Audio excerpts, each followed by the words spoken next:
தேசிய அளவில் தலித்துகளையும் இடதுசாரிகளையும் ஒருங்கிணைக்க வேண்டும் என்று தெரிவித்துள்ள திருமாவளவன், வலதுசாரிகளை வீழ்த்தும் வரை இடதுசாரிகளோடு கைகோர்த்து நிற்போம் என்று தெரிவித்துள்ளார்.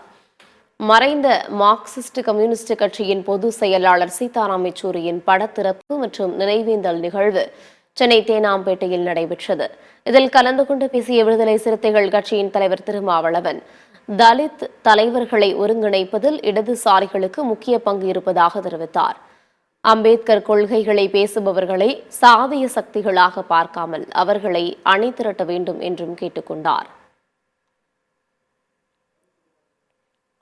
வலதுசாரிகளை வீழ்த்த வேண்டும், அதற்கான வியூகங்களை வகுக்க வேண்டும்.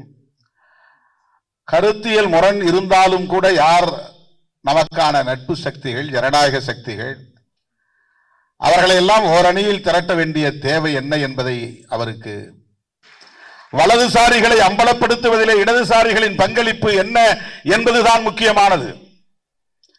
மதசார்பின்மையை பாதுகாப்பதிலே இடதுசாரிகளின் பாத்திரம் என்ன என்பதுதான் முக்கியமானது. வலதுசாரிகளை வீழ்த்துகிற வரையில் கைகோர்த்து நிற்போம் என்பதை இந்த நேரத்திலே சொல்லி இந்த நிகழ்ச்சியில் பேசிய மதிமுக பொதுச் செயலாளர் வைகோ, இந்தியாவை சனாதன சக்திகளின் நாடாக மாற்ற முயன்றால் நாடு பல பிரிவுகளாக உடையும் என்று எச்சரிக்கை விடுத்தார். உணர்வுகள் மாணவனாக இருந்த பொழுது அறிஞர் அண்ணாவால் ஊட்டப்பட்டதோ அது மறந்து விடாமல் நான் சொல்லுகிறேன்.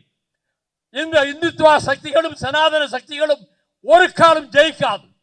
அது நொறுக்கப்படும், அது உரு தெரியாமல் அழிக்கப்படும் என்ற உணர்வோடு இருக்கக்கூடிய நான் சொல்லுகிறேன்.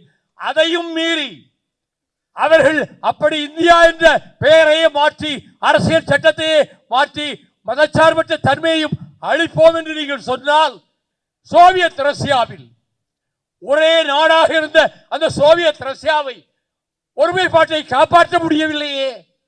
15 நாடுகளாக சிதறுண்டு போயிற்றே. அதே நிலைமை இந்தியாவிலும் ஏற்படும்.